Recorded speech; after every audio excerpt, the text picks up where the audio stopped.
106.5.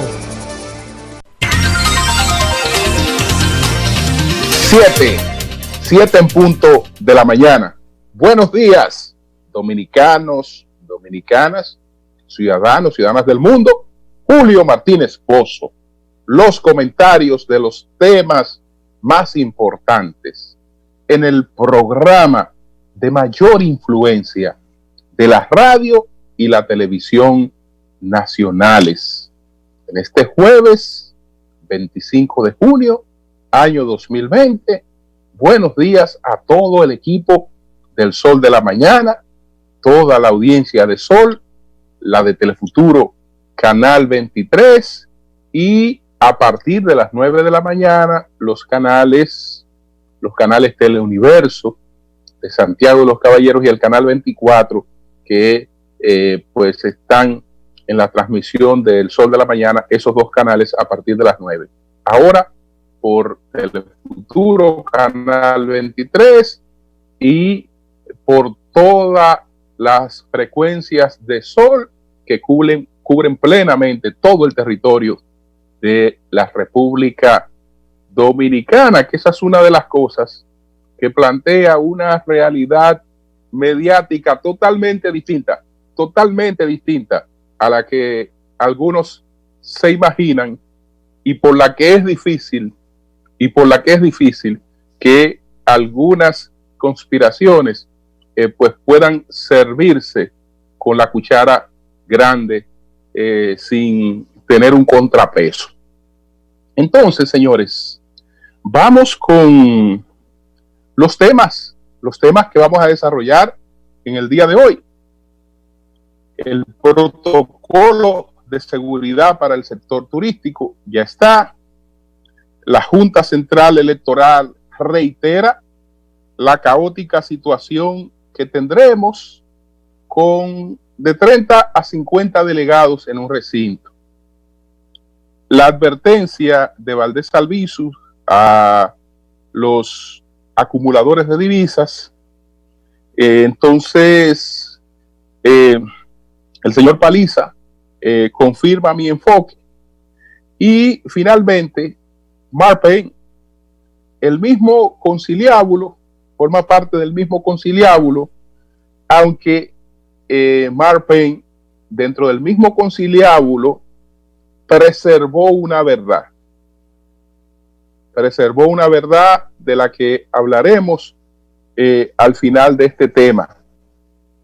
Y es que en el escenario actual y en lo que yo estoy viendo, que veo evaluaciones casi diarias, no hay aún posibilidad de definición en primera vuelta. Que todo el que haya hablado de eso es un vulgar mentiroso y manipulador. Entonces, vamos con estos temas a los que nos referimos, que el primero que cité fue el protocolo. Bueno, ayer hubo una segunda reunión, pero ya no más productiva, porque todas las reuniones son productivas. Este es un seguimiento a la reunión anterior en la que se pusieron de acuerdo previamente con las características de un protocolo, lo trabajaron y bueno, ayer ya ese protocolo fue anunciado, un protocolo que cuenta con el aval de la Comisión de Alto Nivel para el manejo del COVID-19. Es decir, que no se está trabajando de una manera por turismo, de otra manera con las autoridades que están a cargo de enfrentar la pandemia o aislado del sector, sino que todos estos tres componentes, el componente sanitario, el componente empresarial y el Ministerio de Turismo, aunaron sus esfuerzos para producir este protocolo, que fuera un protocolo estricto en cuanto a que hay que preservar la salud de los visitantes de los hoteles, pero también la de las personas que laboran en esos hoteles.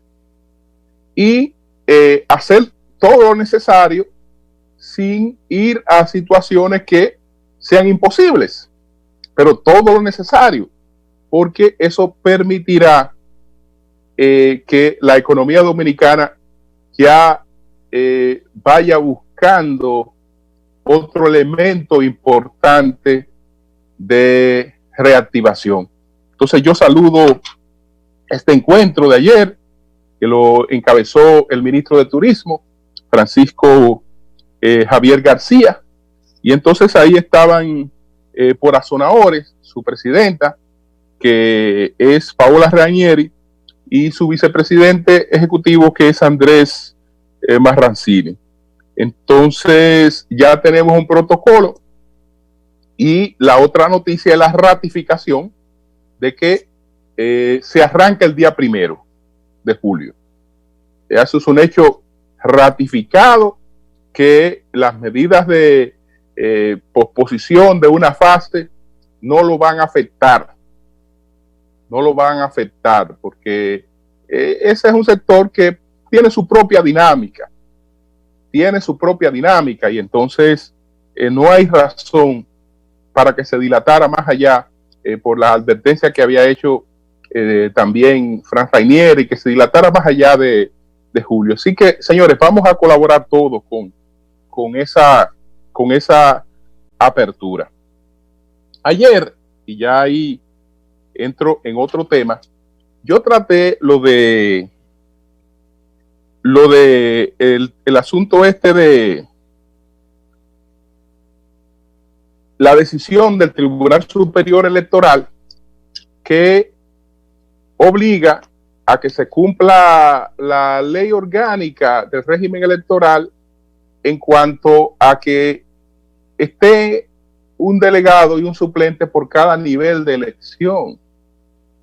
Entonces, eso es lo que manda la ley, el párrafo 5 del artículo 150 de esa ley orgánica del régimen electoral. Eso es lo que manda. Pero aquí hay gente que quiere estar haciendo las cosas olvidándose de que hay una situación especial, de que hay una pandemia. Ayer, Jaime Tomás, en su comentario de los miércoles en El Sol de la Mañana, advertía, como presidente de la Junta Central Electoral de Santiago, que es imposible darle albergue a esa cantidad de delegados en los recintos. Y más adelante, entonces, la Junta Central Electoral advirtió que lo que se está llevando a los recintos es el caos. ¿Qué es lo que estamos haciendo? Si los partidos políticos no tienen la responsabilidad de resolver ese problema, sobre todo los partidos que se dicen ganados, si no tienen la responsabilidad de resolver ese problema, ¿usted sabe qué es lo que quieren?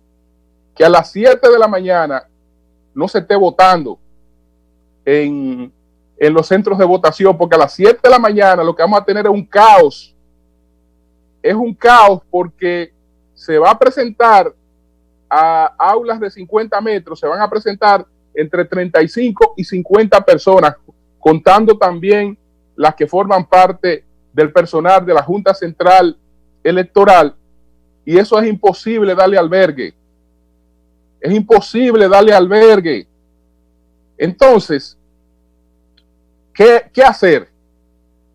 Esperar el día 5 de julio para una crisis que todo el mundo sabe, porque es que la ley lo plantea, pero eso es imposible.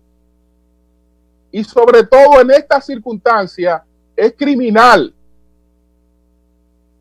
En estas circunstancias eso es criminal. Pero bueno, es que aquí hay una doble moral.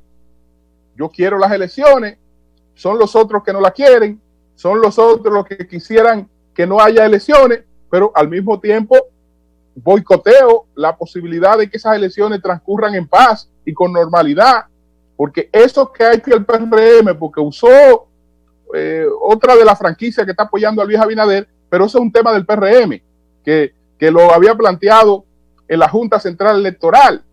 esta cuestión absurda. Entonces es necesario que la Junta Central Electoral con los partidos revise ese tema. Y si hay interés de resolver eso, se resuelve. Y sobre todo, si usted se cree que está ganado en primera vuelta, si usted se cree ese cuento, pues contribuya como nadie a que esas elecciones se lleven a cabo. No ponga trabas como esa. No ponga trabas como esa. Que repito, que nadie me venga a hablar de que es la ley, es un mandato de la ley. Sí, yo lo sé. Yo nunca he estado discutiendo que eso no es un asunto de ley. Lo que sí está claro es que son unas elecciones en medio de una pandemia. Y la propia Constitución, como lo dije ayer, dice que esas elecciones tenían que celebrarse el tercer domingo de mayo, y la Constitución está por encima de una ley. ¿Y por qué no se pudieron celebrar el tercer domingo de mayo? Por la pandemia. ¿Y por qué no pueden haber, 50 delegados en un espacio cerrado? Por la pandemia. 30 o 35 gente. ¿Por qué por la pandemia no pueden estar ahí en un espacio cerrado? Porque se necesita un aislamiento, aunque sea precario, en cada centro de votación, para protección de los que van a votar y de los que van a trabajar ahí en ese proceso, y para evitar un caos. Pero vamos a ver, porque eso está en manos de los partidos políticos, que bien pueden llegar a un consenso. Si no queremos que la mañana del 5, entonces hay un caos. Hay un caos en el proceso electoral totalmente innecesario. La Junta ha tenido la responsabilidad de advertirlo. El Tribunal Superior Electoral se limpia la mano como Pilato diciendo, bueno, nosotros cumplimos con la ley. ¿Y ustedes dónde viven? ¿Dónde viven ustedes? Ustedes no están aquí en el globo terráqueo, lo que tomaron esa medida, y no saben que en el globo terráqueo hay una pandemia y que una de las medidas para evitar el contagio es el aislamiento físico. No lo saben. Entonces, cualquier cosa que usted vaya a hacer, tiene que hacerla tomando en cuenta esa pandemia. Hoy la justicia no tiene procesos que son presenciales, que ahora no pueden ser presenciales, y ya ha buscado la manera de seguirlo desarrollando, procesos que por ley deben ser presenciales, pero por la pandemia no pueden ser presenciales. Entonces todos tenemos que adaptarnos a esa realidad, pero aquí hay un grado de irresponsabilidad increíble, de populismo, hasta de insensibilidad, porque esa medida es una medida insensible, totalmente insensible, que lo que busca es sembrar caos. Entonces, por otra parte, vamos a referirnos a las advertencias que ha hecho el señor gobernador del Banco Central de la República Dominicana en el caso de las personas que se crean que buscando dólares y cambiando sus pesos para tener dólares van a tener una ganancia futura. Héctor Valdés Albizu ayer hizo una exposición clara sobre este aspecto. Se trata de una estabilidad cambiaria que se ha mantenido en la República Dominicana desde el 2005 hasta la fecha.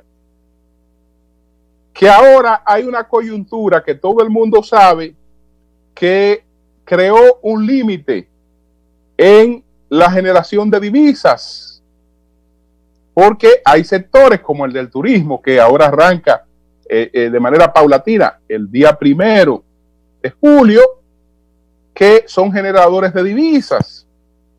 Entonces, eso combinado con otros factores, creó una cierta devaluación. Él la estima. Vamos a ver aquí sus declaraciones. Él dice que la depreciación del peso dominicano en lo que va de año fue de 9.0%. Que esto está muy por debajo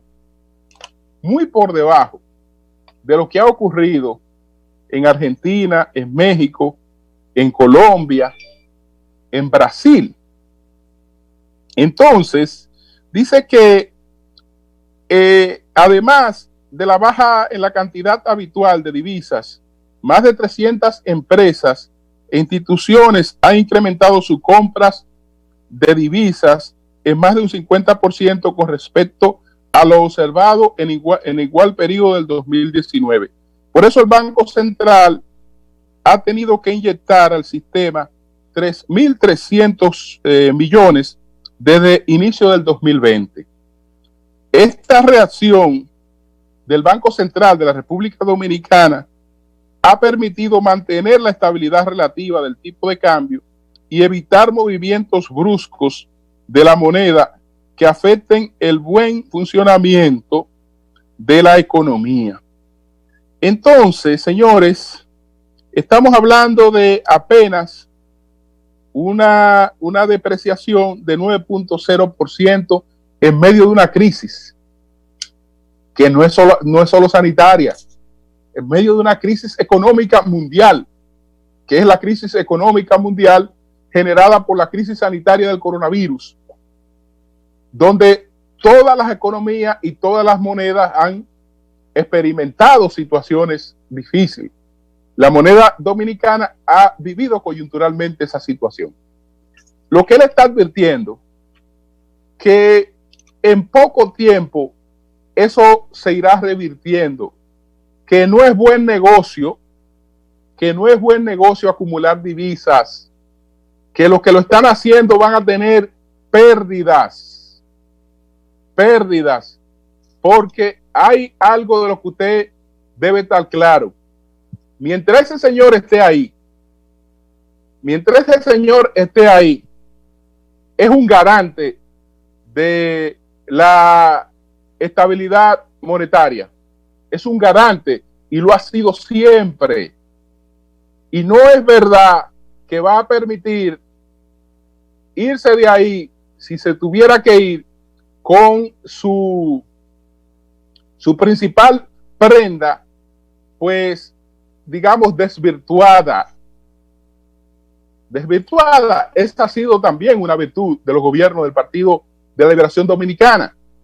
Entonces, todo irá volviendo a la normalidad, y la normalidad es que aquí no ha habido susto con el tema del dólar, que aquí el comercio ha tenido estabilidad porque sabe que no va a tener grandes variaciones. Ya lo peor pasó con relación a eso, y lo peor no terminó siendo tan grave en función de lo que pudo haber sido por el manejo de las autoridades.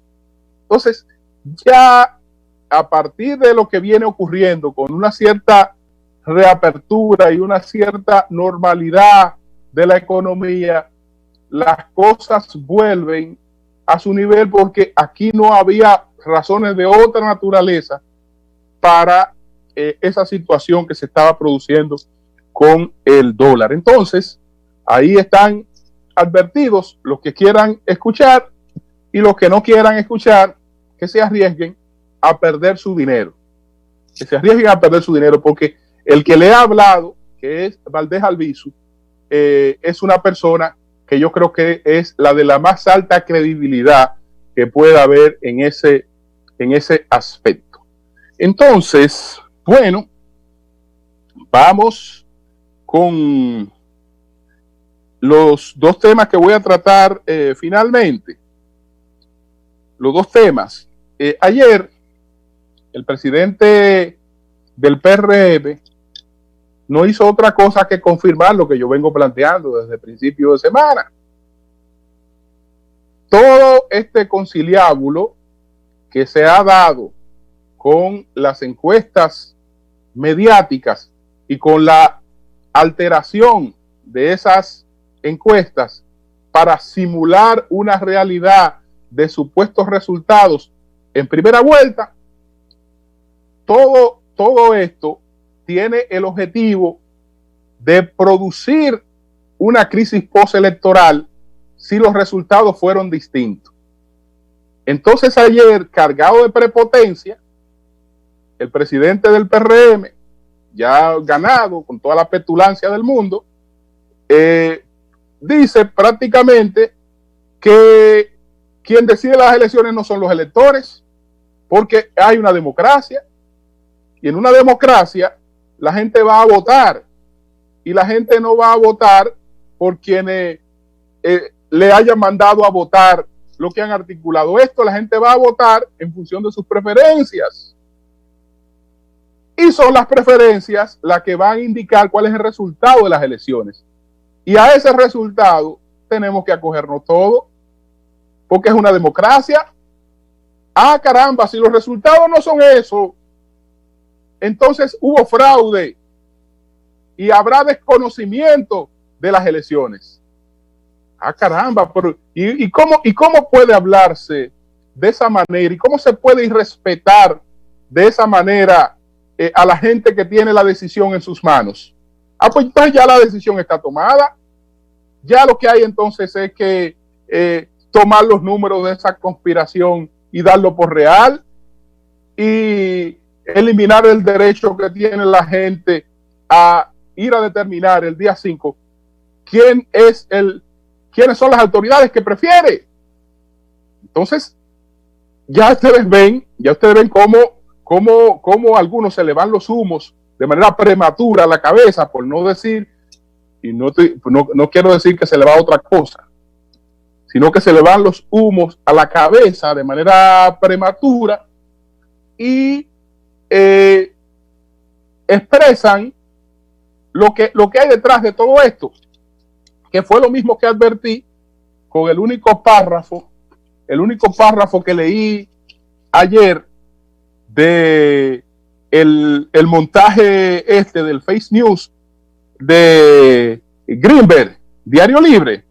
El único párrafo que leí ayer, que está en la onda de lo que plantea Paliza, en la misma onda de lo que yo había denunciado antes que ello, es que la preocupación por votar durante una pandemia agrega incertidumbre sobre la disposición de los votantes a participar. Ya hay una condicionante. Si estos resultados no son así, ahí está la incertidumbre que no la pudimos medir por el tema de la pandemia. Pero además, los resultados de las encuestas no tienen en cuenta a los dominicanos que votan en el extranjero, o cualquier juego sucio del que muchos se preocupan. Es decir, previamente dejando asentada la idea de que si estos números que nosotros nos hemos encerrado a colocar de manera caprichosa para tratar de imponerle la voluntad nuestra a los electores, si estos números no se dan, hubo un juego sucio, hubo fraude. Vamos para Plaza de la Bandera a denunciar el fraude que se produjo inmediatamente cuando los resultados no sean así. Y yo me pregunto, ¿por qué él tiene la sospecha? ¿Por qué él tiene la sospecha de que los resultados pudieran ser diferentes a lo que se están intentando imponer? Porque realmente él sabe que el cuadro electoral es diferente, totalmente diferente al cuadro electoral que se ha querido imponer. Entonces, en ese sentido, quiero comentar finalmente el caso de Mark Payne, presentada anoche, que esta encuesta, ya lo había dicho a principio de semana, es el mismo conciliábulo. El mismo conciliábulo. No es que aquí se han publicado 3 encuestas distintas, no, aquí hay una sola trama. Aquí hay una sola trama que lo ha cubierto todo. Ahora, en este caso, hubo una condicionante que preservó una verdad. ¿Cuál es la verdad que está preservada? Lo único cierto que hay en esa encuesta que presentó ayer el señor Bernardo Vega. Lo único cierto que hay es que no hay en el escenario dominicano una decisión de primera vuelta. Yo quisiera una decisión de primera vuelta. Vi hace un tiempo y cuando me lo dieron lo publiqué, un escenario que pudo aproximarse a una decisión de primera vuelta. Pero posteriormente he estado observando todo el escenario, incluido con los ligeros movimientos que ese escenario ha tenido. Y hoy en la República Dominicana no hay una salida de primera vuelta. La clave la ofreció Leonel Fernández con sus declaraciones. En un escenario de 3 candidaturas, no hay una candidatura que pueda definir en primera vuelta. No la hay en el escenario que se ha planteado en la República Dominicana. Lo que pasa es que parte de la conspiración ha incluido el tratar de inutilizar a Leonel Fernández. No sé por qué razones, porque aparentemente Leonel Fernández era un protegido del grupo que ha estado en la articulación central de todo esto. Pero de repente hay un pacto que lo deja fuera del juego, irrespetuoso por demás. ¿Por qué? Porque se está planteando un escenario donde hay un ex vicepresidente de la República que por peor situación que tenga es un ente clave para una decisión electoral en la República Dominicana. Pero bueno, vamos a plantear que él no tiene ninguna importancia. Vamos a eliminarlo o a tratar de eliminarlo de la contienda. Vamos a tratar de eliminarlo. En este caso, bueno, eso más o menos ahí queda preservado porque no se atrevió este señor, no se atrevió a hacer lo que hicieron los otros, que elevaron los números hasta donde ellos les dio la gana por encima del 50%, cuando ninguno de esos señores ha tenido escenario que planteen aquí alguna candidatura alcanzando más de un 50% de los votos. Ninguno lo ha tenido. Por lo menos en esta no se llegó hasta ahí. Él complació en lo siguiente, dijo, bueno, lo importante ustedes saben que es la tendencia. Entonces él se comprometió con marcar una tendencia distinta, que no la puede justificar. ¿Por qué? Porque de repente en la encuesta de él, Luis Abinader quiere 18 puntos y Gonzalo desciende. ¿Y cuál es la razón para la que Gonzalo descienda? ¿Dónde ha estado el error que ha cometido Gonzalo? ¿Dónde ha estado el error que ha cometido Gonzalo? Bueno, pero si comparamos eso con lo otro, este señor tiene la posibilidad de alegar después, bueno, yo fui el que estuve más cerca de la verdad, porque yo no planteé escenario de primera vuelta, que no lo hay, a menos que usted no se lo invente, a menos que usted no altere más la realidad de lo que la ha alterado de por sí, porque todas estas realidades están alteradas, pero a menos que no se altere la realidad exageradamente, no hay escenario de definición en primera vuelta. Ahora, la elección tiene que ser importante, no solo para Leonel Fernández, sino también para sus seguidores, que es hora de que algunos dejen de estar poniendo por delante sus enojos con razón o sin ella, está poniendo por delante sus enojos, porque la política no se construye de esa forma. La política no se construye de esa forma. La política se construye avanzando. La política se construye avanzando.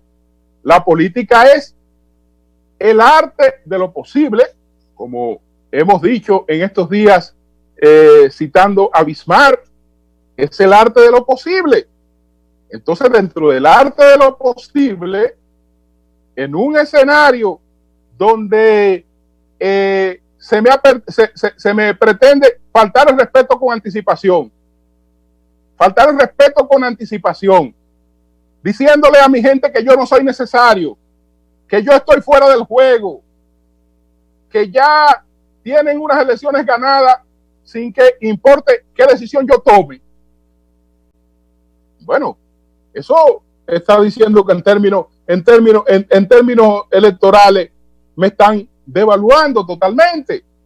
Y un político devaluado no funciona. Eso no funciona. Entonces, si en una coyuntura determinada a usted lo que le toca es avanzar en base a una negociación o en base a un tipo de acuerdo respetuoso, no importa cuántas diferencias haya entre los que se ponen de acuerdo, eso no importa. Hemos dicho, nos hemos pasado la vida atribuyéndole a Estados Unidos aquella expresión de que los Estados Unidos no tienen amigos ni enemigos, que lo que tienen son sus intereses. En verdad que eso no corresponde a los Estados Unidos. Esta es una visión inglesa de Lord Palmerston, que es quien planteó eso, ¿no? Que Inglaterra, que en base a eso cultivó en sus relaciones internacionales lo que se llamó el espléndido aislamiento, como construyó alianzas distintas, a veces con adversarios que parecían irreconciliables. Él decía, no, es que lo único permanente para Inglaterra son sus intereses. Lo único que no varía para Inglaterra son sus intereses. Entonces, el curso de los acontecimientos siempre puede variar. Hoy yo estoy en esta mesa, mañana puedo estar en una alianza en aquella mesa y pasado mañana, pero lo único que no varía son los intereses de Inglaterra. Entonces, él definía sus acciones en función de los intereses de Inglaterra y eso variaba el nivel del tipo de acuerdo y de alianza. Ahora resulta que los intereses del PLD y los intereses de Leonel Fernández encuentran puntos de diferencia que si actúan con madurez y no con esos resabios, ni resentimientos, ni inquina, ni nada, pudieran pues ser determinantes, porque repito, ese error de plantear que aquí hay un escenario definido, estando Leonel Fernández como una tercera figura en este proceso y con todo el peso que él tiene, independientemente de cuál sea su situación en estos momentos, es un irrespeto a su figura política. Un irrespeto, es una desconsideración. Pero, vamos a ver, si yo fuera gente de la que está en su entorno, aún teniendo yo mis razones para cualquier enojo, en estos momentos, ¿qué deberían hacer los seguidores de Leonel Fernández? Confiar en su líder y darle pleno poder para que él haga lo que entienda más conveniente en esta coyuntura y apoyarlo, sin presionarlo pues a que contribuya con los que quieren suicidarle políticamente, con los que quieren anularlo políticamente, alterando como han alterado todo este panorama. Así es que veremos lo que pasa. Cambio y fuera.